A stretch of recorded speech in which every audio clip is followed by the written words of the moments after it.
बिस्मिल्लाहिर्रहमानिर्रहीम। अस्सलाम वालेकुम फ्रेंड, कैसे हैं आप दोस्तों। आज आपके लिए बहुत ही शानदार आलू के पराठे की रेसिपी लेके आया हूँ, जिसको आप बग़ैर आटा गूंदे बग़ैर पेड़ा बनाए बना सकते हैं। बहुत आसानी से बन जाता है और ये बात मैं दावे से कहता हूँ कि अगर किसी ने ज़िंदगी में फ़र्स्ट टाइम भी ये पराठा बनाना होगा तो वो बहुत आसानी से इसको बना लेगा और बिल्कुल इसी तरह का परफेक्ट जो है वो आलू का पराठा बनाएगा। तो रेसिपी को हम यहाँ पे स्टार्ट करते हैं। इस रेसिपी को आपने एंड तक लाजमी से देख लेना है। यहाँ पे मेरे पास 2 मीडियम साइज़ के आलू हैं, ठीक है, जिनको मैंने बॉईल कर लिया था और यहाँ इनको हम ग्रेट कर लेंगे, मैश कर देंगे, ठीक है। अच्छे से हम इनको यहाँ कद्दूकश कर देंगे।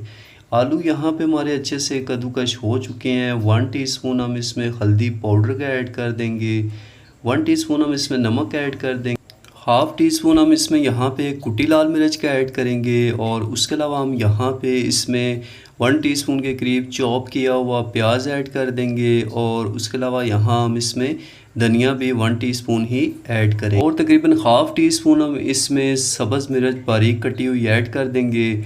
और उसके बाद हम यहाँ पे इसको मसाले को अच्छे से जो है वो आलूओं के अंदर मिक्स कर देंगे। स्पैटूला की मदद से आप मिक्स कर सकते हैं या आप हाथों से भी इनको अच्छे से मिक्स कर सकते हैं। 1 टीस्पून हम इसमें ऑयल का ऐड कर देंगे और इसको दोबारा से हम अच्छे से मिक्स कर देंगे। दूसरी तरफ हमने यहाँ पे एक बाउल के अंदर 1 कप के करीब मैदे का ले लेना है और इसमें हम 1 टीस्पून बेकिंग पाउडर का ऐड करें। ये मैं इसमें ऑप्शनल ऐड कर रहा हूँ, अगर आप चाहें तो इसको स्किप भी कर सकते हैं, लेकिन इसको ऐड करने से पराठे जो हैं बहुत ही ज़बरदस्त और फूले फूले बनेंगे।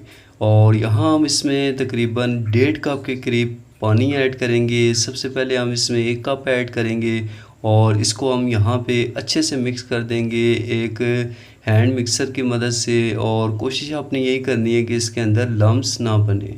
और अब यहाँ पे हम इसमें मज़ीद जो है वो हाफ़ कप पानी का ऐड कर देंगे और दोबारा से इसको हम अच्छे से मिक्स कर देंगे। बिल्कुल आपने यहाँ पे लम्स फ्री जो है वो अपना ये बैटर जो है वो तैयार कर लेना है।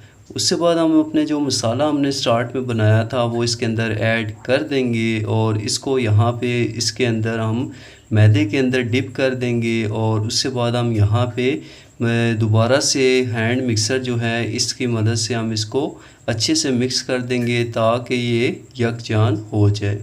यहाँ आप देख सकते हैं बहुत ही ज़बरदस्त हमारा जो है वो बैटर पराठों का बन के तैयार हो चुका है। और अब हम इसको एक कप के अंदर ऐड कर देंगे और इसको हम यहाँ पे आ जाते हैं फ्राइंग के प्रोसेस की तरफ। तो यहाँ पे हम पैन को ऑयल से अच्छे से ग्रीस कर देंगे और उसके बाद हमने यहाँ पे बिल्कुल पैन के सेंटर में आपने इस बैटर को ऐड करना है और उसके बाद आपने पैन को थोड़ा सा शेक करना है ताकि ये तमाम साइडों से बिल्कुल इक्वल साइज़ का बन जाए। यहाँ आप देख सकते हैं सेम आपने इस तरह से इसको शेक कर देना है। और यहाँ आप देख सकते हैं इसके ऊपर वाली साइड का कलर जो है वो चेंज हो चुका है। इस स्टेज पे आके हम इसकी साइड को टर्न कर देंगे और इसको दूसरी साइड से भी तकरीबन 2 से 3 मिनट पे हमने बिल्कुल लो आंच पे आपने इसको पकाना है। और एक कपड़े की मदद से हम इसको ऊपर से प्रेस करेंगे ताकि इसमें जो है वो अंदर तक इसकी पकाई हो जाए। यहाँ पे अब हम इसकी साइड को टर्न कर लेंगे और ये देख सकते हैं माशाल्लाह बहुत ही ज़बरदस्त और मज़ेदार हमारा आलू का पराठा जो है वो बन के तैयार हो चुका है। और देख सकते हैं माशाल्लाह कितनी ज़बरदस्त इसकी लुक आई है। अब हम यहाँ पे इसको निकाल लेते हैं और इस तरह हम बाकी के भी बना लेंगे। इस 1 कप मैदे से आप तकरीबन यहाँ पे 4 पराठे बना सकते हैं और बहुत आसानी से ये बन के तैयार होते हैं। यहाँ आप देख सकते हैं माशाल्लाह कितने ज़बरदस्त ये बन के तैयार हुए हैं। और इस तरह से आप जो हैं वो आलू के पराठे बना सकते हैं घर पर आसानी से। बहुत आसान तरीका है, जस्ट आपने रेसिपी को फॉलो कर लेना है। और अगर आपको ये रेसिपी पसंद आती है इसको अपने फ्रेंड्स के साथ शेयर कर देना है। और अगर आप हमारे चैनल पर नए हैं तो चैनल को लाजमी से सब्सक्राइब कर लेना है। तो मिलते हैं आपसे नेक्स्ट वीडियो में। अपना बहुत सारा ख्याल रखिएगा। अल्लाह हाफिज़।